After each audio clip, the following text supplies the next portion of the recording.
నిన్ను మర్చిపోయి వాడు బతకట్లేదు. వాడే తప్పు చేయలేదని నాకు తెలుసు. కోపం తగ్గిన తర్వాత రేపు పాపం తీసుకుని ఇంటికొచ్చాయి. నా స్థానంలో మీరుండుంటే ఏం చేస్తారత్తయ్య? ఇంతటితో ఈ బంధాన్ని మీరు తెంచేసుకునేవాళ్ళు. ప్రస్తుతం నేను ఒక నిర్ణయం తీసుకుంటున్నాను. నేను నా కూతురు అక్కడికి రావు. ఇంకా మళ్ళీ ఎప్పుడైనా సరే మా ఇద్దరిని కలపాలని మాత్రం ఆలోచించకండి. పదమ్మా.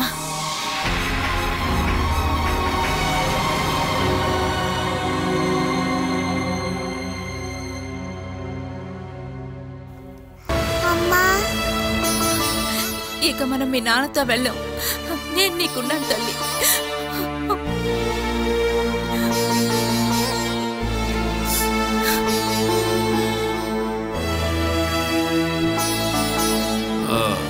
బార్ నుండి వచ్చేటప్పుడు కాస్త లేట్ అయ్యింది. అలాగే మండపానికి నేను వెళ్ళినప్పుడు అంతా అయిపోయి అందరూ ఇంటికి వెళ్ళిపోయారంటే చూసుకో. కానీ ఇది నా బాల అన్న పెళ్లి కదా, నేను అక్కడికి వెళ్ళలేదంటే ఆ లోటు ఎవరికో చెప్పు. నీకు. అందువల్ల తిన్నగా పెళ్లి కొడుకు పెళ్లి కూతురుకి వెళ్ళి నేను కంగ్రాచులేషన్ చెప్పేసి మరి వచ్చాను తెలుసా. బాలా బంగారం హ్యాపీగా ఉన్నారా? నీ హరి అనే పెళ్లి రోజుని మర్చిపోలేని రోజుగా మార్చేశాను. అక్కడికి వెళ్ళేసి అందరినీ నేను అసహ్యంగా తిట్టేసి వచ్చాను. నీ ఇంకోడు అక్కడే ఉన్నాడు, అదే మనోజ్ గాడు.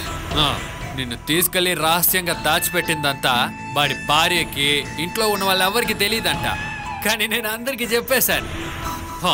మనోజ్ గాడి నిజమైన మోహం ఏంటో అందరికీ చూపించేసే నేను ఎక్కడి నుంచి బయలుదేరాను. వాడి కుటుంబ జీవితం ఈ రోజుతో అయిపోతుంది. నా జీవితమే ఇలా అయింది. మిగతా వాళ్ళని కూడా మనశాంతిగా బతకనివ్వరు కదా. నాకు లేని ప్రశాంతత సంతోషం ఏ ఒక్కడికి ఉండకూడదు. ఏవే, నువ్వు వాడి పెళ్లికి వెళ్ళాలని చాలా ఆశపడ్డావు కదా. నాకు తెలిసే నిన్ను పెళ్లికి పిలవలేదని వాడు సిగ్గుపడాలి. అందుకు మాత్రమే నేను అక్కడికి వెళ్ళి అందరినీ అసహ్యంగా అడిగేసి వచ్చాను. అయ్యా, పెద్ద పెళ్లి చేస్తాడంట. పెళ్లి ఈ రోజు ఆ ఇంట్లో ఏ ఒక్కడు ప్రశాంతంగా పడుకోకూడదు. ఏ ఒక్కడు కూడా ప్రశాంతంగా పడుకోకూడదు. నిన్ను పిలవలేదని చెప్పి వాడు సిగ్గుపడాలి. బాలా, అందరూ వదిలేశారే, నీకు నేను మాత్రమే ఉన్నాను. అది ఎప్పుడైనా అర్థం చేసుకో. నీకు నేను మాత్రమే ఉన్నాను బాలా. నీకు నేను మాత్రమే ఉన్నానే. నేను మాత్రమే ఉన్నా.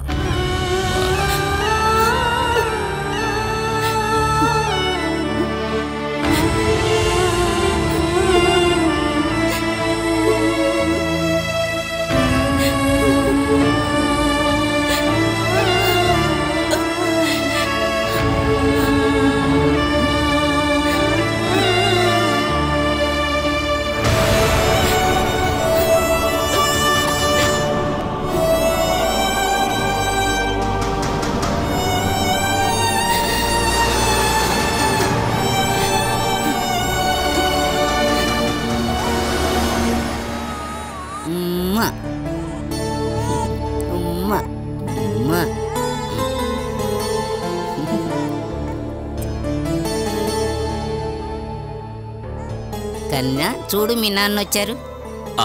నువ్వు చెప్పకుండా అర్థమైపోతుందా? ఎవరని కనిపెట్టే వయసు వచ్చింది ఇప్పుడు. అలాగా? నాన్న దగ్గరికి రానన్నా. ఇప్పుడు అదంతా ఏమొద్దు. దుమ్ము ధూళి ఉండి ఉంటుంది. ఆ డ్రెస్ మార్చి శుభ్రంగా కాళ్ళు చేతులు కడుక్కొనిరా. ఆ తర్వాత బాబునిస్తాను. కాస్త ఆగితే బందోబస్తు ఏర్పాటు చేస్తావేమో. బిడ్డల విషయంలో ఈ మాత్రం జాగ్రత్తలు ఉండాలి.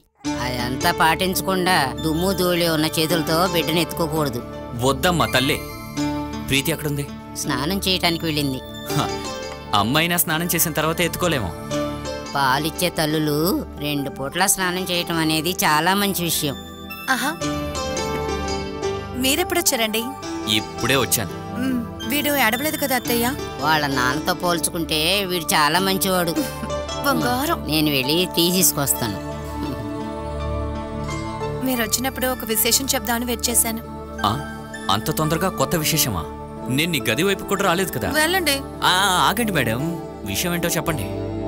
దివ్యాని పెళ్లి చేసుకునేవాడు ఎవరో తెలుసా? ఎవరు దివ్య? ఈ రోజు మ్యారేజ్ కదా దివ్య. నిన్న రాత్రి కాల్ చేసిందిగా. ఓహో, ఆ దివ్యానా? తన్ని పెళ్లి చేసుకున్నది బాలా అన్నయ్య హరి. ఈ విషయం నీకెవరు చెప్పారు? ఈ రోజు పేపర్లో వాళ్ళ మ్యారేజ్ ఇన్విటేషన్ ఉండింది. మధ్యాహ్నం భోంచేసి పేపర్ చూస్తుంటే చూశాను. షో, ఎలాగైనా పెళ్లికి వెళ్ళుంటే నేను బాలాని చూస్తుండొచ్చు. కానీ వెళ్ళలేదు కదా. దివ్య పెళ్లి చేసుకుంటున్నది హరి అన్నయ్య అని తెలుసుంటే అత్తయ్య కాళ్ళు పట్టుకునైనా నేను వెళ్లేదాన్ని. కానీ హరి అన్నయ్యనే పెళ్లి చేసుకుంటున్నానని దివ్య ఎందుకు నా దగ్గర దాచింది? అదే నాకు అర్థం కావట్లేదు. నీకు బాలాకి ఉన్న బంధం తనకి తెలీదేమో. అది తనకి బాగా తెలుసు. కావాలనే తను చెప్పలేదు. ఒకటి, బాలాతో ఉన్న బంధాన్ని వాళ్ళ ఇంటి వాళ్ళు వదిలేసుకుని ఉండాలి. లేకపోతే బాలా ఎక్కడని ఎవరికీ తెలుసుండదు. ఇందులో ఏదో ఒకటి జరిగుండాలి. లేకపోతే దివ్య ఈ విషయాన్ని నా దగ్గర దాచాల్సిన అవసరం లేదు.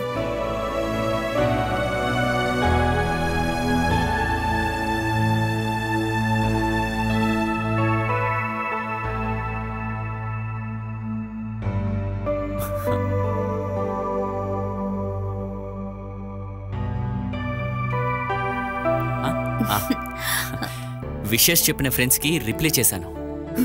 దా వచ్చి కూర్చో. ఇప్పుడు టెన్షన్ పోయినట్టేనా? ఒకటి పోతే కొత్తగా ఏదో ఒకటి వస్తుందిగా. ఇదిగోండి. ఏంటి, ఇది మన సంస్కారం కదా. అత్తయ్య ఇచ్చి పంపించారు. రాత్రి పాలు తాగితే మంచిది, బాగా నిద్రపడుతుంది. అయితే పూర్తిగా తాగేసి నిద్రపోండి. నిద్రపోదామా వద్దా అని మనమే కదా నిర్ణయించాలి.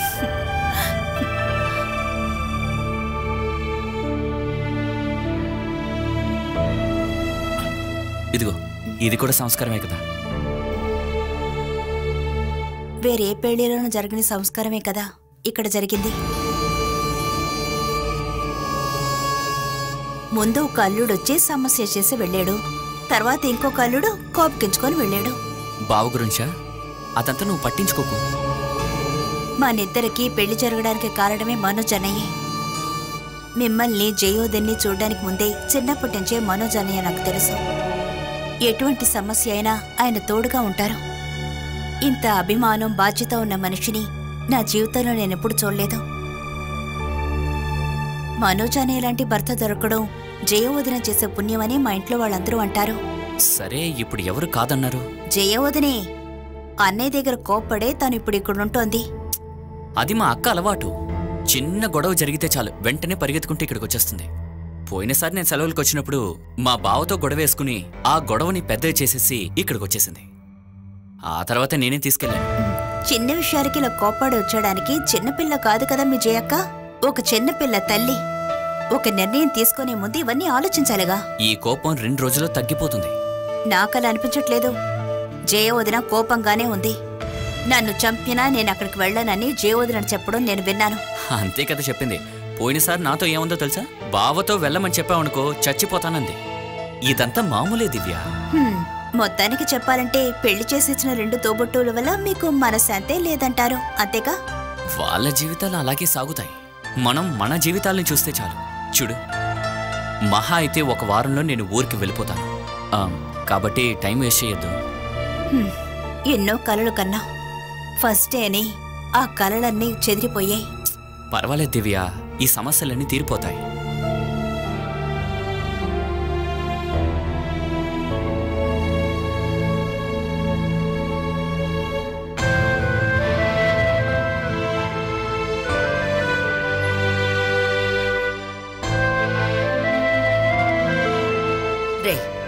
ఎక్కడో అక్కడ నువ్వు కూర్చోవచ్చు కదా. ఎంతసేపు అని ఇలా అటు ఇటు తిరుగుతావు?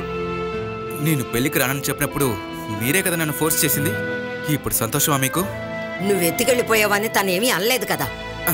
వాడేవనే చెప్పనేమ్మా, అది ప్రాబ్లం కాదు. నేను మళ్ళీ జయ ముందు దొంగనైపోయాను కదా. తనకు తెలియకుండా తన చెల్లిని దాచిపెట్టే ఒక దొంగని. ఎవరికి ఈ విషయం చెప్పకుండా నువ్వే బాలని తీసుకెళ్లి ఎక్కడో దాచిపెట్టావు. అలా దాచిన విషయాన్ని నువ్వు బాల ఇంట్లో వాళ్ళకైనా చెప్పుండాలి. కనీసం హరికి చెప్పినా సరిపోయేది. చెప్పుంటే అవమానంతో ఉండేవాళ్ళం కాదు కదా. మానవత్వంతోనే ఈ పనులన్నీ చేస్తున్నాను. అది అర్థం చేసుకున్న వాళ్ళు నాతో ఉండరు. తోడుగా ఎంత బలం ఉన్నా ఏంటి ప్రయోజనం? కుటుంబం లేకపోతే జీవితమే నాశనం అయిపోతుంది కదా. నువ్వు చెప్పావనే, లేకపోతే జయాన్ని తీసుకొచ్చావాణ్ణి. అక్కడ మీరిద్దరూ మళ్ళీ గొడవ పడకూడదని నిన్ను అక్కడి నుంచి తీసుకొచ్చేశాను. రేపు నువ్వు వెళ్ళి జయాన్ని తీసుకురామా. తను రాను అని చెప్పిందంటే అలా అంతా చెప్పదు కదా. నాకు చాలా భయంగా ఉంది మనోజ్. జయకి నీ మీద పూర్తిగా నమ్మకం పోయింది. అలాంటప్పుడు జయ మళ్ళీ ఇంటికి వస్తుందని.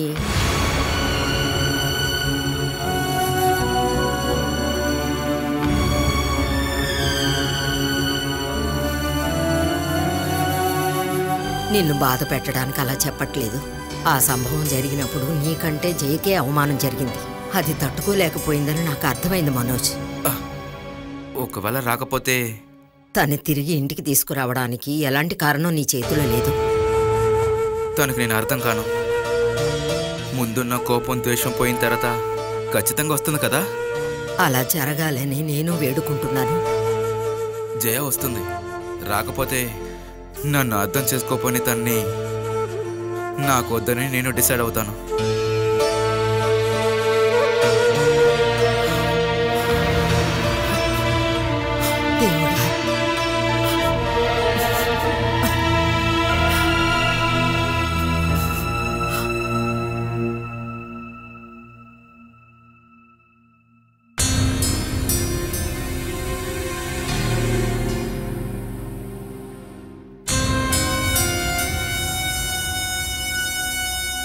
దేవుడా, కరెంట్ లేదు.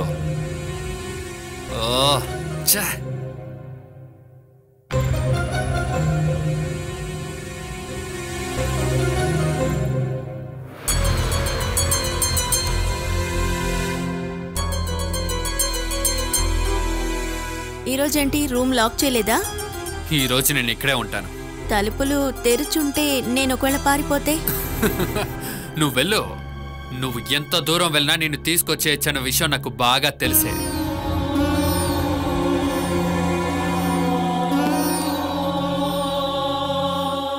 నువ్వేంటన్నయ్య ఈరోజు జాబ్కు వెళ్ళలేదా?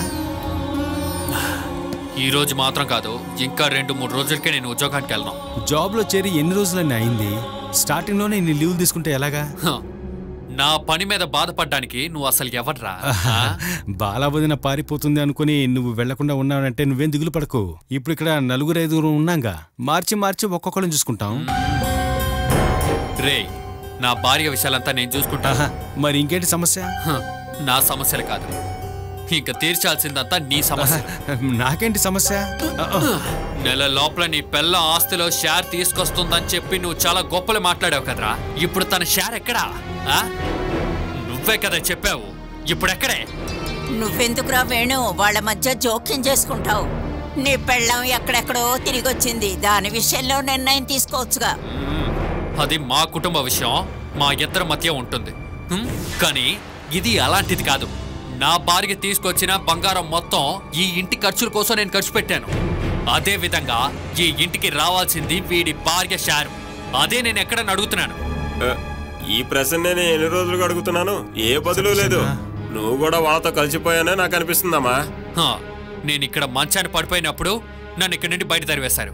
నాకు కుదరనప్పుడు నా భార్యను కూడా మీరు ఆకలితోనే ఉంచారు. దాని గురించి నువ్వు మాట్లాడకరా. నువ్వు నీ పెళ్ళాన్ని కొట్టావు, కానీ మేము దాన్ని ఏం చేయలేదురా. చేయలేదా? మీరే చేయలేదా? మీ నోటితోనే నిజం కక్కిస్తాను. జరగవే, నువ్వు ఇలా రావే, చెప్పవే, అందరికీ చెప్పు. అందరూ ఎలా నిన్ను హింసించారో అందరికీ చెప్పు.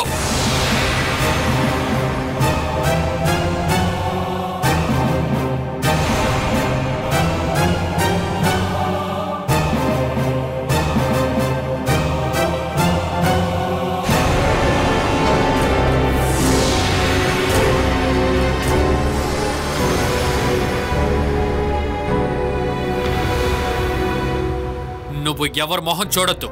ఇప్పుడు నేనే ఈ కేసుకి జడ్జు. నువ్వు ఏం చెప్పాలనుకున్నా నువ్వు చెప్పొచ్చు. చెప్పు, నిన్ను చంపాలనుకున్నది ఎవరు? నిన్ను ఆకలితో పడేసింది ఎవరు? మీతో ఎవరు చెప్పారు నన్ను చంపడానికి వచ్చారని?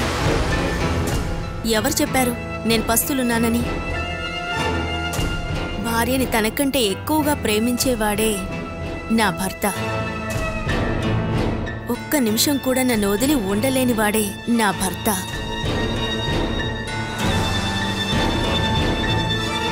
స్వర్గం లాంటి ఇంటికే నేను కోడలిగా వచ్చాను.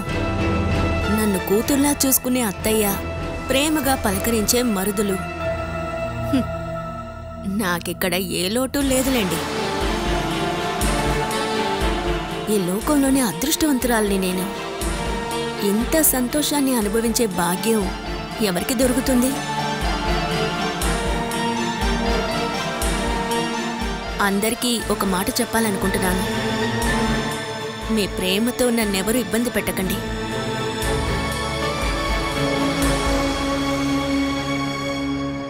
ముఖ్యంగా మీరు. మీ ప్రేమ తట్టుకోలేక భూమిని చీల్చుకుని పాతాళానికి పోతానేమో.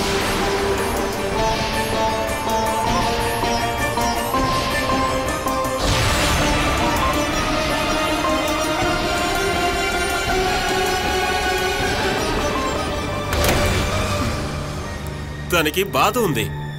చెప్పినట్టు తను కట్నం తీసుకొచ్చింది, అయినా కూడా ప్రశాంతత లేదు. ఏమీ తీసుకురాని వాళ్ళకి రాజా లాంటి బ్రతుకునిస్తున్నారు. ఏరా వేణు, ఈ పరిస్థితి ఇప్పుడే మారాలి. దీని విషయంలో ఎవరూ జోక్యం చేసుకోవద్దు. దీని పుట్టింటికి ఇది ఒక్కతే. దీని వాటా కాదు, పుట్టింటి వాళ్ళ ఆస్తి కూడా దీందే. ఇవ్వటానికి సిద్ధంగా ఉన్నారు. అయ్యో అమ్మ, తను మనల్ని మోసం చేస్తుందమ్మా. ఒక 10 పైసలు కూడా వాళ్ళు ఇచ్చేలా లేరు. అవన్నీ జరుగుతాయి. ఎలా తీసుకోవాలో మాకు తెలుసు. హలో, ఎవరికి మేము? నేను ఆశ. ఆస్తి కోసం కన్న తండ్రి మీద కేసు పెడదామని చాలాసార్లు ఆశ నాతో చెప్పింది తెలుసా. నేనే అది వద్దని చెప్పాను. అయ్యో, ఇంక నువ్వు వద్దని చెప్పొద్దు. ఈ రోజే వీడిని తీసుకుని నువ్వు ఇంటికెళ్ళాలి. మీ నాన్న ఆస్తిలో 3లో 1 భాగం, అది ఎంతైనా పర్వాలేదు తీసుకురా. అది నీ పేర్లోనో వీడి పేర్లోనో మార్చుకునే ఈ ఇంటి గుమ్మం తొక్కాలి.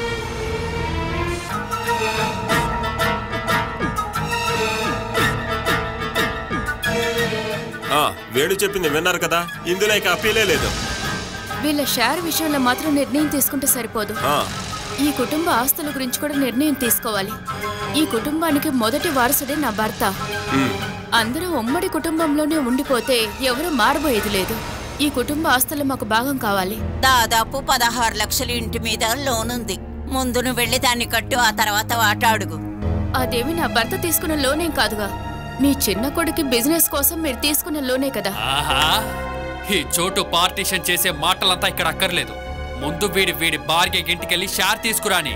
అందులో నుండి 16 లక్షలు తీసి మనం అప్పు తీరుద్దాం. ఆ తర్వాత మనం ఈ ఇల్లు కొనాలా అమ్మాలా నిర్ణయించుకుందాం. ఓకేనా? అయితే ఇంకా సమయం వృధా చేయొద్దు, పొద్దున్నే బయలుదేరండి. నువ్వెళ్ళవారా? నువ్వెలా మౌనంగా ఉంటే ఎలారా? నువ్వు కూడా వెళ్ళి తీసుకురాపో, వెళ్ళు.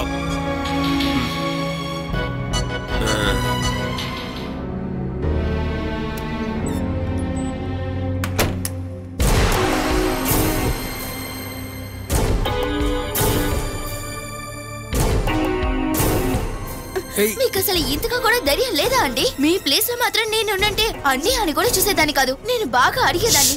కొంచెం సౌండ్ తగ్గించాషా. నేను వేణు అన్నతో గొడవ పడితే ఇంతకంటే పెద్ద ప్రాబ్లమే అవుతుంది. అన్నట్లు ఇంకో విషయం, పోయినసారి నువ్వే కదా ఏదో సవాల్ వదిలావు, 1 నెలలో వెళ్ళి షేర్ తీసుకొస్తానని. అదే ఇప్పుడు వేణన్న ఆయుధం. ఆ మధ్యలోనే కదా అక్క కనిపించలేదు. అలాగే ఈ విషయం మర్చిపోతానని అనుకున్నా. అదే నీ సమస్య. వీళ్ళ నోళ్లు మూయించడానికి మన మీద ఒకటి చేస్తుండాల్సింది. ఏం చేయాలి? నేను మాత్రం మన షేర్ అడిగి మన ఇంటికి వెళ్ళాను అనుకోండి, చూడండి నాన్న మన ఇద్దరిని చంపేస్తారు. నాన్న దగ్గర లైసెన్స్ ఉన్న గన్ కూడా ఉంది. మీ ఇంటికి వెళ్తే మీ నాన్న చంపుతాడు, ఇక్కడ ఉంటేనేమో వీళ్ళు చంపుతారు. ఇప్పుడు మనం ఏం చేయాలండి? వచ్చేది ఎలాగో వస్తుందని మన మీద ఒకటి చేసి తీరాలి. ముందు వెళ్ళి నువ్వు డ్రెస్ మార్చుకో. చూడండి, జరిగేది జరుగుతుంది, మనం మీ ఇంటికి వెళ్దాం. అయితే ఏమిటి గన్ను? చాలే ఊరుకో, ఎలాగో మనం చావబోతున్నాం, అందుకని భయపడకుండా వెళ్ళి చూద్దాం. నువ్వు వెళ్ళి రెడీ అవ్వు.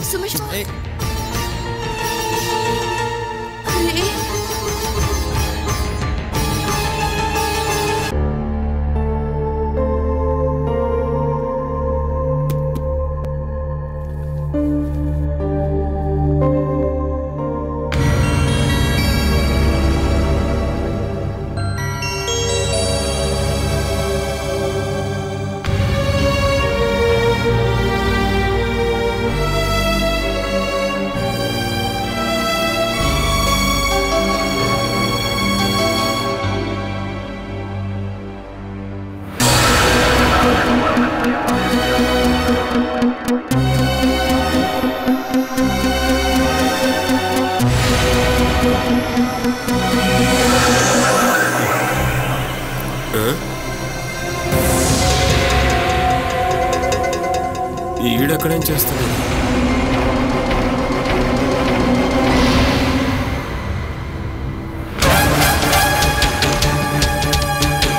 బట్టలు ఉతకడానికి వెళుతున్నాను. నీళ్లలో మునిగి చస్తానో పారిపోతానో భయం ఉంటే నాతో రావచ్చు. బాలక్క, నేను నా ఇంటికి వెళ్ళాలి.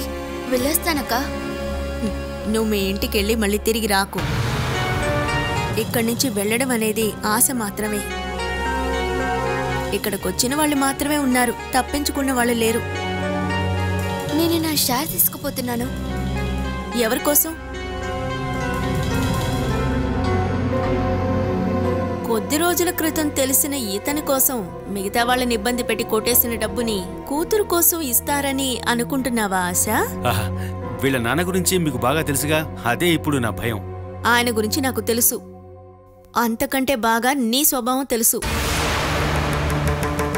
ఆశని చూస్తున్నప్పుడల్లా నాకున్న పెద్ద భయము అదే.